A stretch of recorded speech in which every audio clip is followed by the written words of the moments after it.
할렐루야. 네, 반갑습니다. 제가 누군지 궁금하시죠? 저는 김동희 목사님하고 가장 친한 제 생각일 뿐입니다. 목사님은 그런지 아는지 모르겠지만 저는 가장 친하다고 생각하는 목사 중에 한 사람이고요.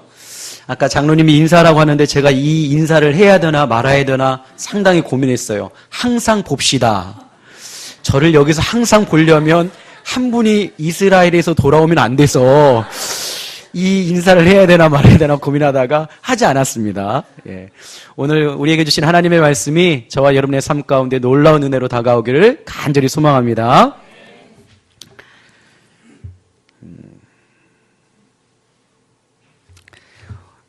누가복음 5장 오늘은 1절부터 11절까지의 말씀을 가지고 무엇을 볼 것인가 라는 제목으로 말씀을 나눌 텐데요.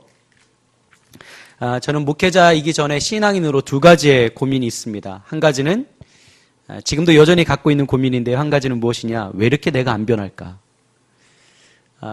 참 변하기 힘들더라고요. 성도님들에게 날마다 우리가 성숙해야 됩니다. 변해야 됩니다. 라고 이야기는 하지만 제 모습을 비추어 보면 참 변하지 않는 제 모습을 바라보게 됩니다. 제가 그래도 충청도 예산 양반 이라고 이렇게 지칭하는데도 불구하고 이 변하지 않는 제 안에 있는 이 쓴뿌리와 이 고집의 것들을 어떻게 해결해야 될까? 두 번째는 참 예수님 닮기가 왜 이렇게 힘들까라는 생각을 하게 됩니다. 여러분 예수님 닮기 쉬우세요?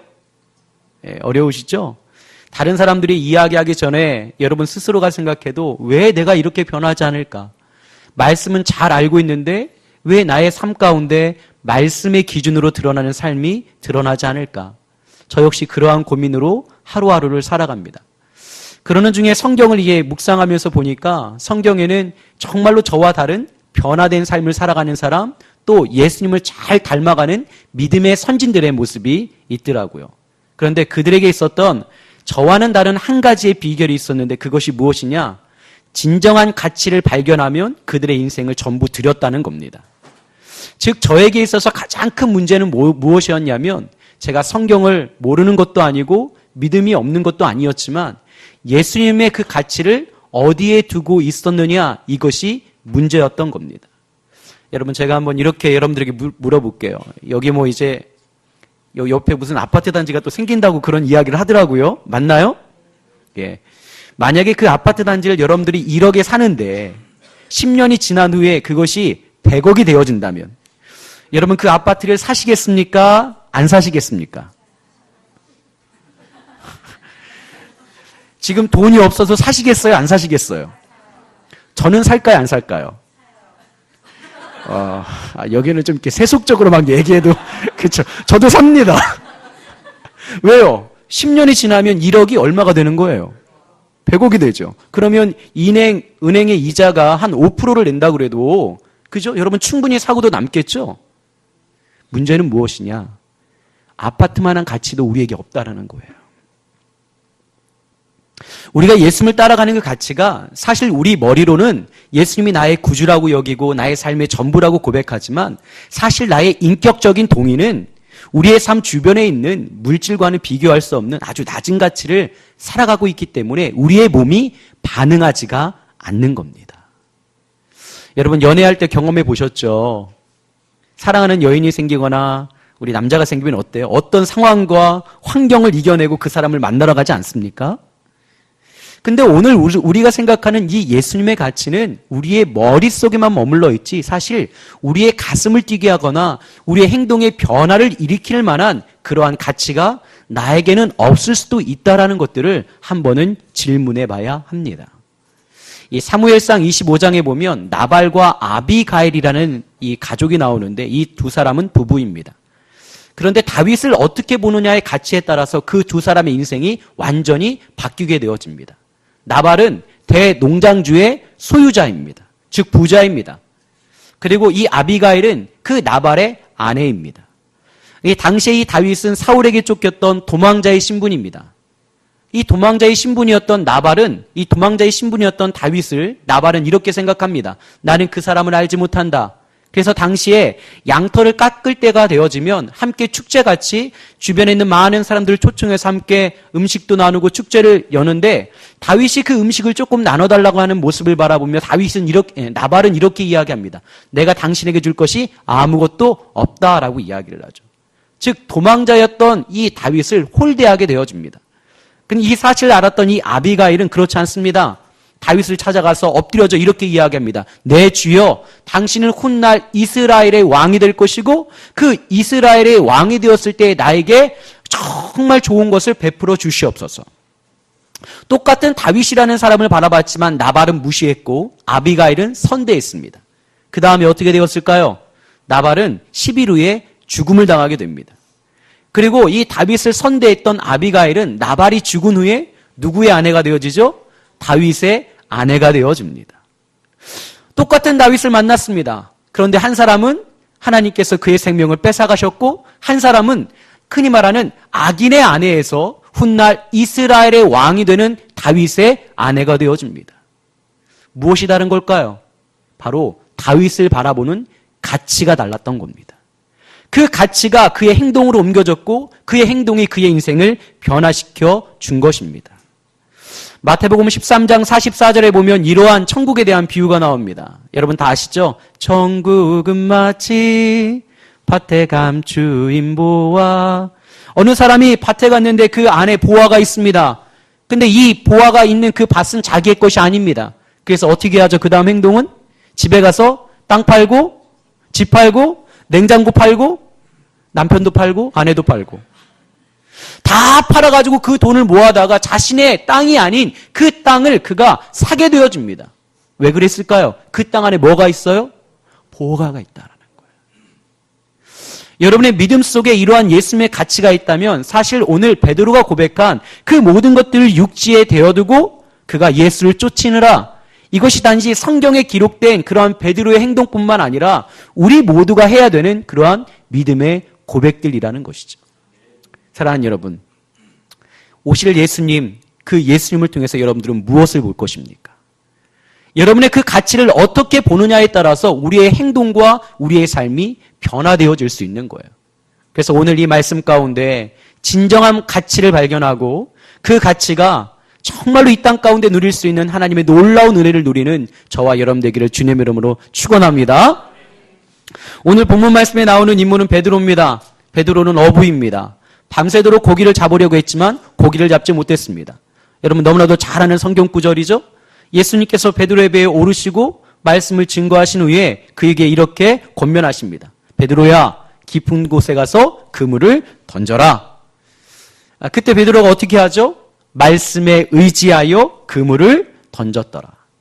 사실 베드로에게는 아직 온전한 예수님에 대한 믿음은 없었습니다. 그러나 말씀에 의지하다 보니까 그의 삶에 해결되지 않았던 놀라운 일이 드러나게 됩니다. 여러분 전능하신 나의 주라는 찬양을 보면 이러한 가사가 있습니다. 주의 말씀 의지하여 깊은 곳에 그물 던져 오늘 그가 놀라운 일을 이루시는 것을 보라. 주의 말씀 의지하여 믿음으로 그물 던져 믿는 자에게는 능치 못함이 없으리라. 할렐루야. 우리의 믿음이 연약해도 말씀 그 안에 능력이 있기 때문에 말씀을 의지하며 살아가면 우리의 삶의 문제가 해결되어집니다. 내가 믿음이 크고 내가 믿음이 없고 이 문제가 아닙니다. 우리의 믿음과는 별개로 그 말씀 그 자체의 능력이 있는 거예요. 그래서 우리가 온전히 동의되지 않아도 그 말씀에 따라가려고 하는 우리의 삶의 몸부림은 우리가 해결할 수 없는 놀라운 하나님의 축복을 받아 누릴 수 있는 비결이 되어질 수 있는 거죠. 성경에 보면 사실 믿음이 온전하지 못했지만 그의 말씀에 순종하여 놀라운 은혜를 받았던 사람들의 사건이 엄청나게 많이 기록되어 있습니다. 누가복음 5장에 보면 이 베드로의 모습도 있지만 누가복음 17장에 보면 10명의 나병 환자가 나옵니다.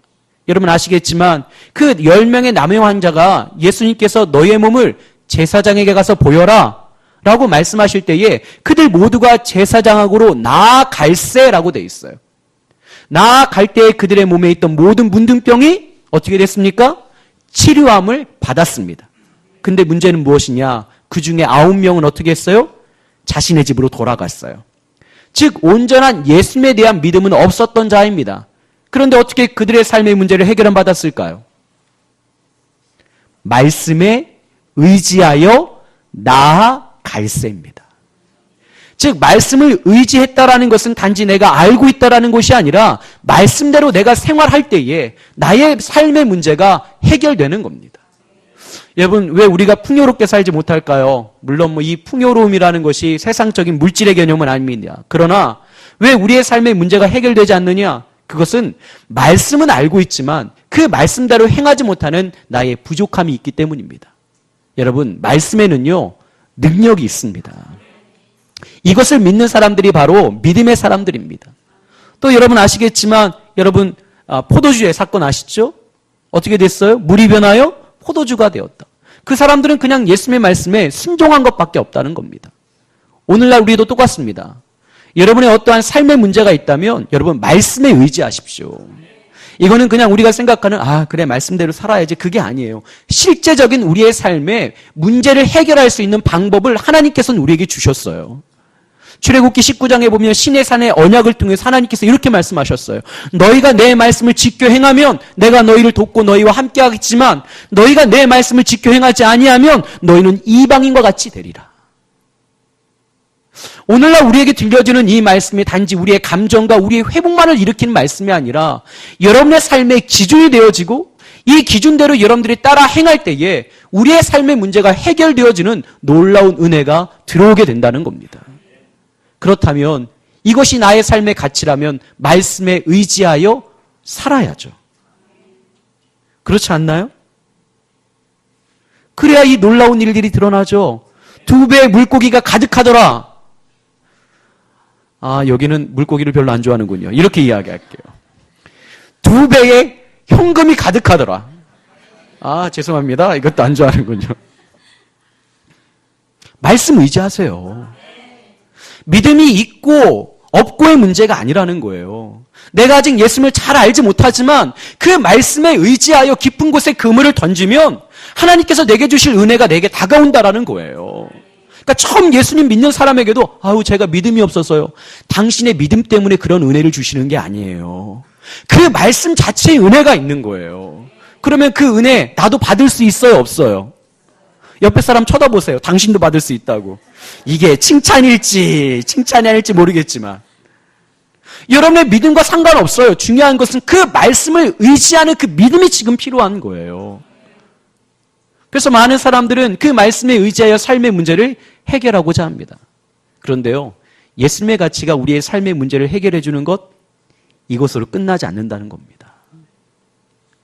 요한복음 5장 이하에 보면 오병이어의 사건이 있습니다. 오병이어 뭐죠? 보리떡 5개와 물고기 2마리 5,000명을 먹인 사건입니다. 그 사건이 있은 후에 많은 무리들이 예수님께서 가시는 가버나움으로 예수님을 쫓아갑니다. 그리고 가버나움에 가서 이렇게 이야기합니다. 예수님, 이전에 우리 선진들, 믿음의 사람들에게 광야에서 먹였던 그 만나를 내게 주시옵소서. 이 말은 무엇이냐? 날마다 내가 일하지 않아도 날마다 먹을 수 있는 풍요로움을 내게 달라고 하는 거예요. 조금 더 쉽게 이야기할까요? 여러분이 아침에 일어났는데 이 핸드폰에 띵동 하면서 문자가 안 온 거예요. 그 문자가 무엇이냐면 여러분들의 개인 계좌에 하루에 100만 원씩 입금이 되는 거예요. 한 명만 좋아하고 나머지는 그깟 100만 원. 여러분, 그러면 하루에 1억씩 입금되는 거예요. 예. 이건 간절함이 별로 없군요. 여기는 부안교회인가 보네요. 저희 공동체는 10만 원만 해도 막 가슴이 떨려 하시는데 그 사람들이 예수님을 바라보며 이렇게 하는 거예요. 오병이어의 사건처럼 물질의 문제를 해결할 수 있는 예수님, 나에게 날마다의 만나를 허락하여 주셔서 내가 어렵지 않고 힘들지 않고 내가 이 땅 가운데 부하게 살아가게 하여 주시옵소서. 그랬더니 예수님께서 전혀 생뚱맞은 이야기를 하시는 거예요. 뭐라고 이야기하시냐? 아니다. 너희는 이전에 주었던 그 육신의 만나로는 너희의 주림과 목마름을 해결할 수가 없다라는 거예요. 그러면서 이렇게 말씀하시죠. 너희는 하늘로부터 내려온 생명인 떡인 나를 믿고 먹어야만이 영원히 목마르지도 아니하고 영원히 줄이지도 아니하리라. 하루에 1억씩 들어오는 것을 포기하시겠습니까? 아니면 이것을 잡으시겠습니까?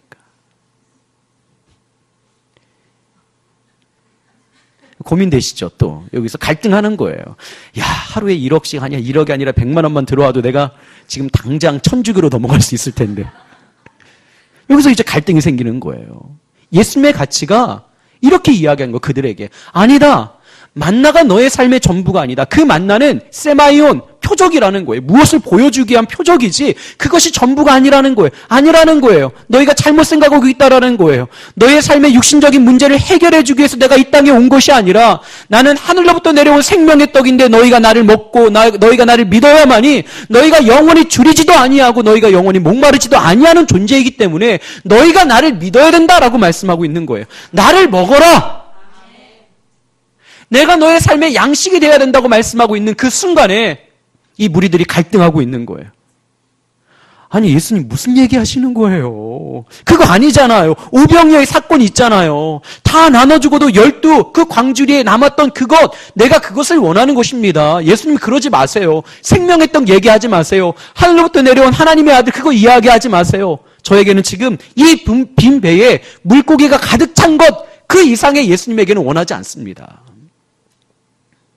그러니까 갈등하는 거예요. 빈배에 물고기가 채워지면 좋아했다가 빈배에 물고기가 채워지지 않으면 언제라도 예수님을 떠날 수 있는 무리로 남는 거예요. 왜요? 가치가 거기밖에 없어요. 교회 열심히 다니다가 사람들에게 상처받으면 교회 떠나죠. 예수님 떠난다고 막 협박이나 하고. 여러분, 저도 그런 협박 많이 받아봤을까요? 안 받아봤을까요? 일상입니다. 일상이에요. 아주 그냥. 왜 그럴까요? 가치가 거기밖에 되지 않아요. 예수님의 가치가 빈배에 물고기 채워주는 것 이상은 아니에요.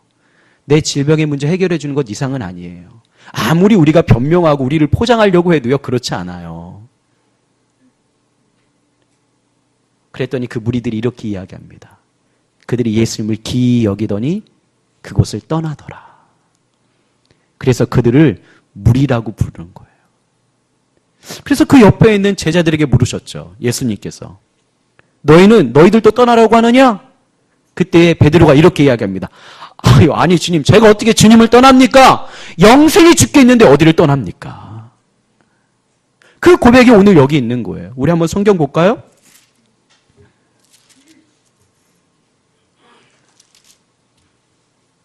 7절, 8절 보겠습니다. 자, 함께 읽습니다. 시작.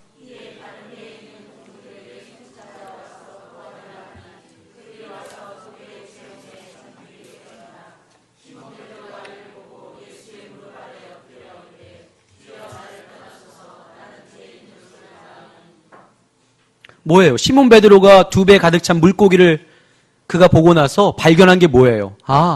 영생의 문제를 해결해 줄 수 있는 유일한 분은 바로 예수님이시구나.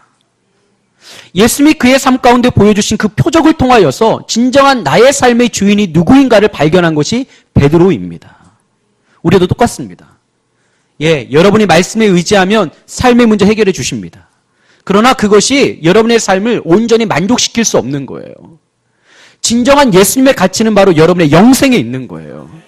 우리를 영원한 하나님 나라 자녀 되게 하고 그 가운데 하나님의 나라를 누리게 하고 우리가 이 땅 가운데 정말 이 세상 가운데 고난받고 힘든 삶을 살아도 훗날 하나님의 자녀로서 정말로 풍요로움을 살게끔 하는 것이 바로 예수님의 은혜라는 겁니다. 이 가치를 알면 우리의 삶에 드러나는 문제들, 때로는 내 삶의 빈배에 물고기가 채워지지 않아도 결코 예수님을 떠날 수가 없습니다.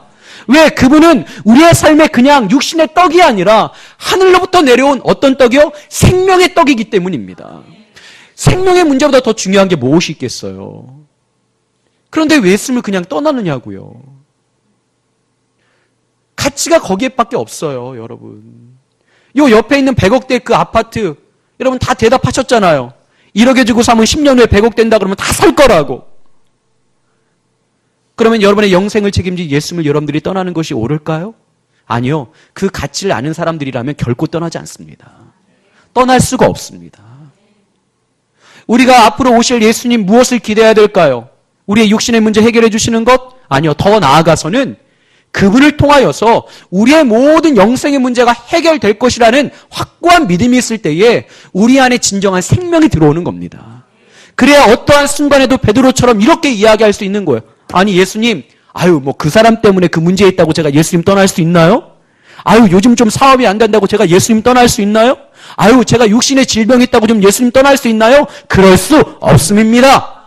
왜요? 예수님에게는 영생이 있잖아요. 제가 그것을 어떻게 놓치고 살겠어요? 그렇게 우리가 고백할 수 있는 겁니다.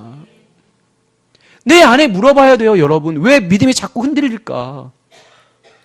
가치를 다시 세워야 된다니까요.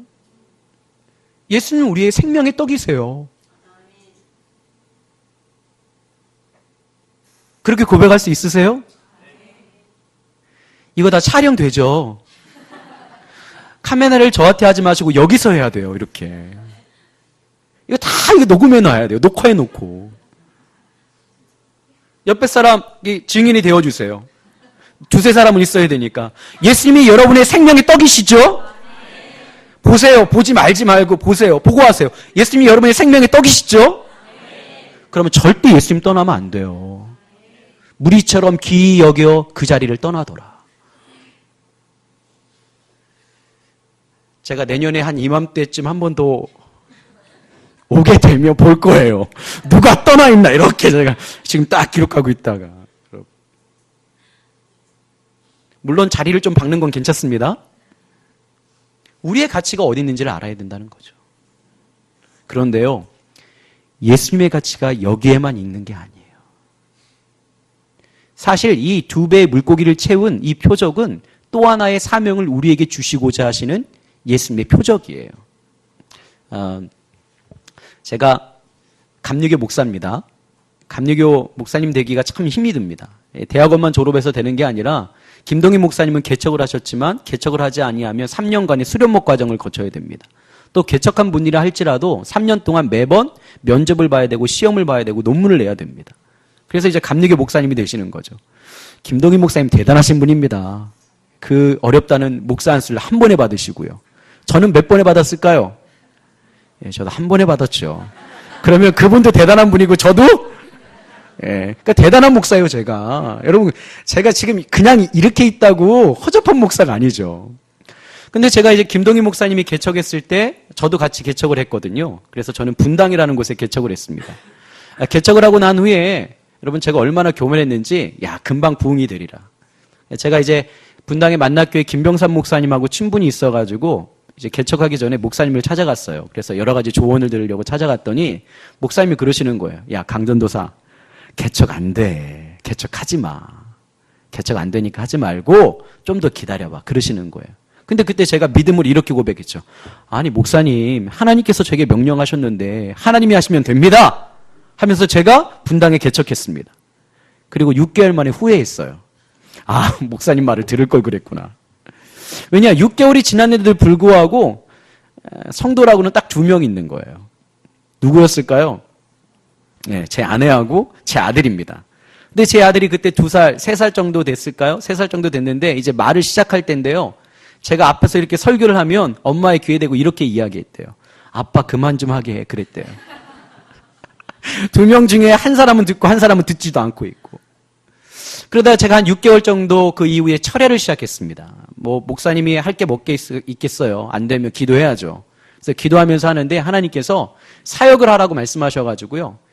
열심히 기도하는 중에 어떤 제안이 들어왔냐면 만납교회에서 반찬을 대줄 테니까 그걸 가지고 저희 교회 앞에 그 한솔단지라고 독거노인들하고 세터민들이 사는 곳이었습니다. 분당에도 그런 분들이 되게 많으세요. 그래서 그분들에게 반찬을 나눔을 일주일에 2번 시작했고요. 또 사역을 하다 보니까 여기는 말해도 되겠죠. 파리바게트에서 1년에 8천만 원씩 빵을 제공해 주겠다고 그래서 그걸로 나눔을 시작했어요. 여러분 하나님 나라를 위해서 살아가니까요. 놀라운 역사가 생기기 시작하는 거예요. 저를 바라보는 것이 아니라 하나님 나라를 꿈꾸는 믿음의 동역자들이 이제 1명, 2명 생기기 시작했어요. 그래서 이제 한 20명 정도 이렇게 모였을 그때였는데 그때 마음속에 한 가지의 소원이 있었어요. 그것이 무엇이냐? 교회의 재정이 플러스 300만 원 정도만 됐으면 좋겠다. 그러니까 여러분들은 지금 300만 원이 맞나 하시는데 여러분 이거를 이해하려면 어떻게 해야 되냐면요. 여러분들이 다 개척을 해보면 알아요. 그러면 플러스 300만 원이 얼마나 힘들구나. 사역을 해야 되는데 하나님 재정이 없습니다. 뭐 제가 사례비 받는 거 이런 거 떠나서 재정이 없습니다. 좀 재정을 좀 주세요. 기도하다가 7월 달에 저희가 주제 설교로 십자가라는 주제 설교를 하게 되었어요. 6주간 하게 되었는데요. 6주간 하면서 십자가 앞에서 우리의 회개, 또 하나님 앞에 온전하지 못했던 모습, 우리가 통회하며 자복하며 이렇게 회개하는데 그 이후에 어떤 일들이 드러났냐면요. 한 20명 된 성도님들이 그동안 하나님께 내어드리려고 했던 예물에 대한 부분, 그걸 회개하면서 교회 재정이 늘기 시작했어요. 그래서 9월달 되니까 한 마이너스 100만 원에서 9월달 되니까 이제 0이 되어지고 10월달 됐는데 여러분 놀라지 마세요. 10월 말에 플러스 350만 원. 남의 교회 이야기라고 막 감동도 안 하시고. 플러스 얼마요? 350만 원. 제가 구했던 것보다 50만 원이나 더 주신 거예요. 근데 여러분 그때 제 마음속에 교만이 들어온 거예요. 무엇이냐? 사실 개척하고 나서 플러스 재정이 있다라는 것은 상당히 어려운 겁니다. 근데 저희 동기 목사님들, 동기 이제 전도사님들 딱 보면 사실 그때 교회가 되게 어려웠거든요. 물론 제자력 교회는 잘 성장하고 있었습니다. 여기를 제외하고 나서. 그래서 11월 달 정도 되어지면 이제는 저희들이 면접을 봐야 되는데요. 면접을 보러 가는 그때가 너무나도 기다려지는 거예요. 왜냐? 나는 목회에 이렇게 성공한 사람이다. 그래서 플러스 350만 원의 재정이 있다라는 것을 간증을 빙자한 자랑을 하고 싶었던 거예요. 그래서 11월 달에 시험을 보러 가는데 여러분 시험을 보러 가는 발걸음이 원래 무겁잖아요. 근데 내가 무엇인가 자랑할 것이 있고 그러면 어때요? 그 발걸음이 가볍죠. 아침에 일찍 일어나게 되어지고. 그래서 그 시험 장소가 만락교회라는 곳인데 11시 이제부터 시작한다고 그래서 저희들이 11시가 아니라 오후부터 시작한다고 그래서 저희들이 오후를 준비하다가 동기분들이 한 11시에 만나자고 그랬어요. 그래서 그 만락교회 파구스라는 곳에서 만나게 되었는데요. 제가 좀 일찍 갔죠. 한 10시 45분 정도에. 가가지고 그 파구스라는 안쪽에 딱 들어갔더니 이미 동기 그 전도사님들이 몇 분이 이렇게 모여 계신 거예요. 그래서 이제 저는 간증을 빙자한 자랑을 하려고 그 자리에 딱 앉았는데 제 앞에 앉은 그 지금 목사님이시죠? 전도사님이 갑자기 자기가 먼저 간증하겠다라는 거예요. 괜찮지. 간증해도 되지. 근데 표정이 너무 안 좋은 거예요. 그래서 왜 이렇게 표정이 안 좋을까? 그래서 그 간증을 들어보는데 이런 간증입니다. 하나님께서 이거를 많은 사람들에게 이렇게 이야기하면 이 문제를 해결해 줄 것이라는 확답을 주셨기 때문에 내가 이야기한다고 하면서 이런 간증을 하시는 거예요. 오늘 12시까지 1시간 남았어요. 12시까지 300만 원을 입금하지 않으면 그 전도사님의 사모님이 경찰서로 갈 수밖에 없다는 거예요. 그래서 무슨 일이냐 그랬더니 사모님이 성도의 빚보증을 서가지고 그 빚보증이 잘못돼가지고 조사를 받으러 어쩔 수 없이 경찰서에 가야 되는데 그 경찰서로 안 가려면 오늘 12시까지 1시간 남았죠. 얼마요? 300만 원을 입금해야 된다라는 거예요. 그 얘기를 누구 앞에서? 누구 앞에서요? 얼마 있는 사람 앞에서? 제 앞에서 하는 거예요. 그래서 제가 이렇게 이야기했어요. 아니 옛날에는 그렇게 하지 않았느냐고. 그 전도사님의 동생이 정말 잘 살아요. 그래서 그랬어요. 옛날에도 문제가 있을 때마다 그 동생에게 이렇게 손을 빌려서 그 문제를 해결했거든요. 그래서 제가 지혜롭게 이야기했죠. 아유 전도사님 동생 잘 살잖아. 빨리 전화해. 전화해서 300만 원 달라고 그래. 이렇게 어려운 문제 그렇게 해결해야지. 그랬더니 그분이 눈물 흘리며 이러는 거예요. 나도 그렇게 하려고 했는데 그렇게 하려고 하는 순간에 하나님께서 자기의 음성을 주셨대요. 만약에 이번에도 이 문제를 사람의 손을 빌려서 한다고 한다면 너는 목회를 하지 말아라고 그랬대요. 내가 해결해 줄 테니까 너는 이 문제를 가지고 만나는 사람마다 이 문제를 이야기하라고 하나님께서 말씀하셨다고 제 앞에서 이야기를 하더라고요. 그리고 1시간밖에 남지 않았어요. 여러분 제가 그렇게 좋지 않은 목사지만 양심에 구멍이 뚫리지 않은 이상 그 말을 듣고 가만히 있을 사람은 없습니다. 제 안에서 갈등이 시작된 거예요. 왜냐? 하나님께서 제 사역 가운데 필요한 재정을 주신 거예요. 이거는 제 사역을 감당해도 아무런 문제가 없어요. 근데 제 마음속에 또 하나가 이것이 저분의 것일 수 있겠다라는 마음이 드는 거예요. 근데 이것이 심하게 갈등하고 있을 그때 제가 그 자리에 더 이상 있을 수가 없었어요. 그래서 야외 카페로 나와서 아내에게 전화했습니다. 그 당시에 사실 아내가 재정 부정을 보면 안 되지만 워낙 성도님들이 별로 없다 보니까 재정을 가라라고 했었거든요. 근데 한 가지 믿고 있었던 건 아내가 상당히 깐깐합니다. 그래서 웬만하면 재정을 내어주지도 않아요. 근데 제가 아내에게 전화하면서 그랬죠. 제 마음은 그래, 안 된다고 말해라. 근데 제가 제 사정을 다 이야기했는데 갑자기 집사람이 한 번도 하지 않았던 온유한 목소리로 아멘 그러는 거예요. 그러더니 계좌번호를 빨리 부르라는 거예요. 여러분 어떡합니까? 그래서 그 전도사님에게 가서 계좌번호를 저에게 적어달라고 그러고 그 계좌번호를 가지고 아내에게 말했더니 아내가 저에게 문자가 왔어요. 300만 원 입금했습니다. 그 다음에 제가 다시 카페에 들어왔죠. 제 얼굴은 어떻겠어요? 거의 뭐 우거지상이죠. 들어와서 전도사님에게 전사님 사모님에게 전화해 보세요. 그리고 통장 확인해 보라고 하세요. 그랬더니 전화하는 거예요. 전화하다가 막 울기 시작하는 거예요. 할렐루야 막 하면서 우는 거예요. 뭐예요? 300만 원이 우리 집 통장에서 그 집 통장으로 옮겨간 거거든요.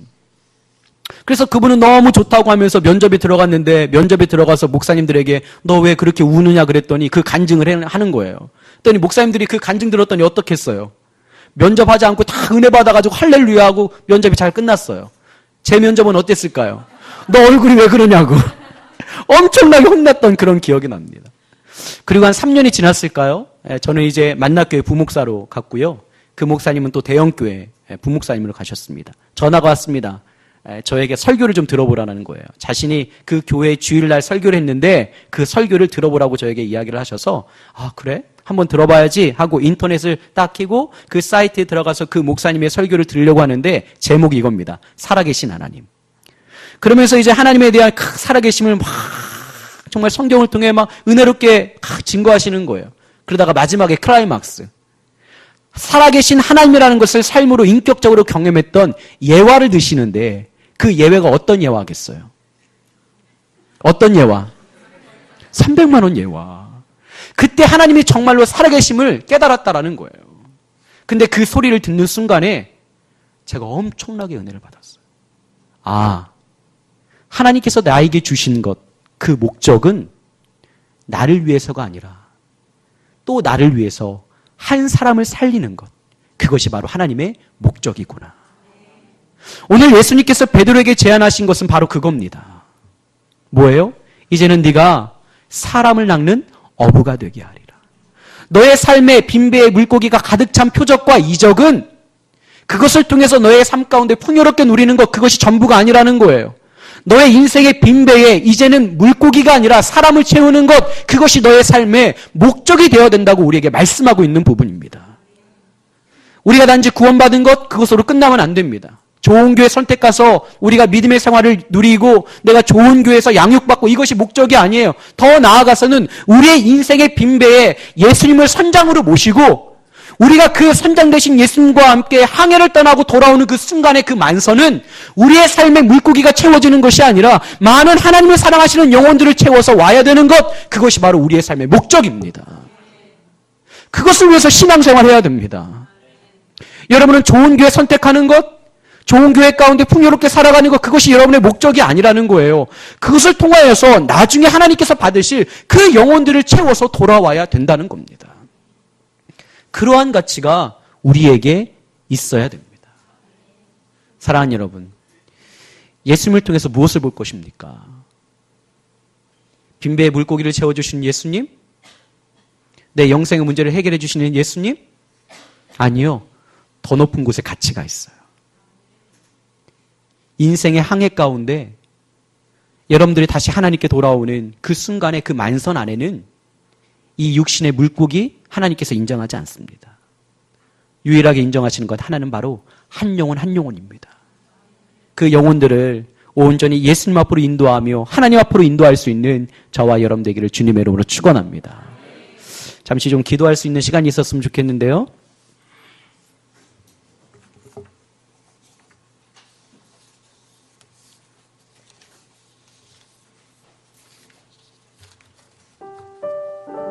저는 좋은 목사는 아닙니다. 제가 성격이 좀 모납니다. 근데 요즘은 조금씩 변화되어지고 있다고 제가 생각합니다. 이유가 있어요. 제가 잘해서가 아닙니다. 예수님의 가치를 아니까요. 몸이 가더라고요. 언어가, 행동이 삶의 목적이 바뀝니다. 그리고 제가 이제 하나님 앞에 이렇게, 하나님 앞에 결단하며 이렇게 고백했어요. 하나님, 다른 것 아니고 제가 마지막 순간에 하나님께서 저의 육신의 생명을 걷어가시고 이제 영원한 하나님의 나라 가운데 함께 살아갈 때에 제가 이렇게 유언하며 고백할 수 있는 믿음 생활하게 하여 주시옵소서. 그것이 무엇이냐면 이 사도 바울의 고백입니다. 이렇게 사도 바울이 고백하죠. 전제와 같이 내가 벌써 부어지고 나의 떠날 시각이 가까웠도다. 무엇이냐면 자신의 죽음을 직감한 거예요. 그때 이렇게 고백합니다. 나는 선한 싸움을 싸우고 나의 달려갈 길을 마치고 믿음을 지켰다. 하나님, 제가 이 세상 가운데 살아갈 때 다른 것들을 고백하는 것이 아니라 하나님께서 저를 부르시는 그 순간에, 육신의 죽음을 맞이하는 그 순간에 제가 사도 바울과 같이 제가 선한 싸움을 싸웠습니다. 내가 달려갈 길을 나갔습니다. 내가 믿음을 지켰습니다. 그러니 이제부터 하늘로부터 내려올 그 의의 면류관을 나에게 달라고 고백할 수 있는 그러한 신앙인이 되게 하여 주시옵소서. 사랑하는 여러분, 예수님의 가치가 어디 있습니까? 여러분이 예수님을 어떻게 알냐에 따라서, 그분을 통해서 여러분들이 무엇을 발견하느냐에 따라서 여러분들의 삶의 변화와 여러분의 삶의 결과는 분명히 변화됩니다. 이제는 그 예수님의 가치가 빈배의 물고기를 채우는데 그치는 것이 아니라, 또 나에게 영생을 주시는데 끝나는 것이 아니라, 이제는 나를 통하여서 한 영혼을 구원케 하시고, 그래서 영원한 상급을 내게 주기 원하시는 그 가치가 여러분의 삶을 이끌어갈 수 있는 귀한 저와 여러분이 되기를 주님의 이름으로 축원합니다. 시간 잠시 우리 기도할 때에 나의 삶의 진정한 예수님의 가치가 어디 있는지 다시 한번 내게 물어보고 그 가치를 발견할 수 있는 믿음의 사람이 되게 달라고 우리 함께 이 시간에 기도하며 나갑시다. 사랑과 은혜가 충만하신 하나님 감사합니다. 주께 나갈 수 있는 믿음의 거룩한 사람들이 되게 하시고 하나님 앞에 승리할 수 있는 거룩한 민족과 나라가 되게 하여 주셔서 결코 변하지 않는 믿음으로 승리하게 하여 주시옵소서. 오늘 이 순간 우리에게 하시는 그 말씀 한 절에 한 절의 말씀을 가지고 살아가기를 간절히 소망합니다. 예수님의 가치가 어디 있는지를 저희들이 다시 한번 묻고 나아갈 수 있는 믿음의 사람들이 되게 하시고, 하나님, 우리 안에 놓여져 있는 삶의 문제만 해결해 주시는 예수님이 아니라 우리의 영생의 문제를 해결해 주시는 그 예수님 앞에 이제는 우리 인생의 모든 것들을 내어드리며 많은 영혼들을 구원할 수 있는 인생의 만선을 기대할 수 있는 우리 모두가 되게 하여 주시옵소서. 사랑의 하나님, 우리 자신에게 묻습니다. 거짓된 나에게 묻습니다. 핑계하고 거짓으로 아무리 이야기하여도 내가 바라보는 예수님의 가치가 거기에 그쳐 있다면 결코 더 이상 변화될 수 없음을, 더 이상 내가 나아갈 수 없음을 고백할 수밖에 없습니다. 하나님, 오늘 이 시간 우리의 마음속에 진정한 예수님이 나의 삶에 어떠한 가치를 가지고 있는가를 깨닫게 하여 주셔서 그 가치가 진정 우리의 삶을 변화시키는 놀라운 하나님의 가치가 되게 하여 주시옵소서. 나의 부족함을 용서하시고 세상의 물질의 가치보다도 못했던 이거 예수님의 가치를 다시 한번 재조정하며 나갈 수 있는 믿음의 사람들이 되게 하여 주시옵소서. 내 생명을 내어드릴 수 있는 이유는 그분이 그만큼 가치가 있기 때문입니다. 내가 모든 것을 육지에 버려두고 나아갈 수 있는 것도 그분이 그만한 가치를 가지고 있기 때문입니다. 하나님, 그냥 내 결단으로요, 내 생각으로가 아니라 진짜 하나님께서 내게 주신 그 진정한 가치를 가지고 나아갈 수 있는 믿음의 사람들이 되게 하여 주시옵소서. 성령 하나님, 오늘 다시 한번 주님 앞에 나아가며 묻습니다. 하나님, 영적 가면을 벗어볼 수 있는 믿음의 사람. 사랑의 하나님, 우리가 내 자신을 아무리 핑계하고 변명하여도 우리가 여전히 내 스스로가 인정할 수밖에 없는 것은 여전히 영적 가면을 쓰며 신앙생활을 하고 있다는 것입니다. 내가 예수님을 포기했을 때의 그 이유는 예수님이 그 정도 이상의 가치를 가지고 있지 않다라는 내 믿음의 고백이었습니다. 이제는 하나님, 그 예수님을 온전히 보게 하여 주셔서 나의 삶의 어려움을 해결해 주시는 예수님, 그 너머에 계신 내게 생명을 주신 예수님, 그 너머에 계신 나를 통해서 하나님의 나라를 이루어 가시는 그 예수님의 가치가 우리의 삶의 전부가 되게 하여 주시옵소서. 또한 특별히 하나님, 우리 사랑하는 제자력 교회가 이 교회가 성장하고 부흥함으로 말미암아 주변에 있는 많은 사람들이 풍요로운 삶을 누리게 하시고 죽어가는 영혼들이 돌아오는 놀라운 역사가 있게 하여 주시옵소서. 또한 이 교회 가운데로 부르시며 이 교회 가운데로 부르셔서 함께 일하시긴 하나님, 사랑하는 성도님들 한 사람 한 사람의 마음속에 진정한 예수님의 가치를 발견하며 그 가치로 말미암아 삶이 변하여지고 예수님을 온전히 닮아갈 수 있는 믿음의 사람들이 되게 하여 주시옵소서. 사랑하는 내 자녀들아, 볼지어다 내가 문 밖에 서서 두드리노니 누구든지 내 음성을 듣고 문을 열면 내가 그에게로 들어가 내가 너와 더불어 먹으리라. 하나님, 이제는 그 가치를 발견하며 주님과 함께 동행할 때마다 우리가 해결할 수 없는 모든 삶의 문제와 또한 생명의 문제와 하나님 나라 백성으로 살아가는 모든 문제를 해결하여 주시옵시고 훗날 하나님 앞에 칭찬받을 수 있는 믿음의 사람들이 되게 하여 주시옵소서. 지금 우리를 구원하신 예수 그리스도의 은혜와 하나님의 영원하신 사랑과 성령님의 내주 인도하신 은혜가 이제는 이 땅을 살아가며 예수님을 바라볼 때마다 진정한 가치를 발견하고 그 가치에 따라 나의 삶을 드리기를 원하는 하나님의 사랑하는 자녀들의 머리머리 위에와 그들의 가정과 직장과 사업터 위에 지금부터 함께 하신 은혜가 있기를 간절히 축원하옵나이다.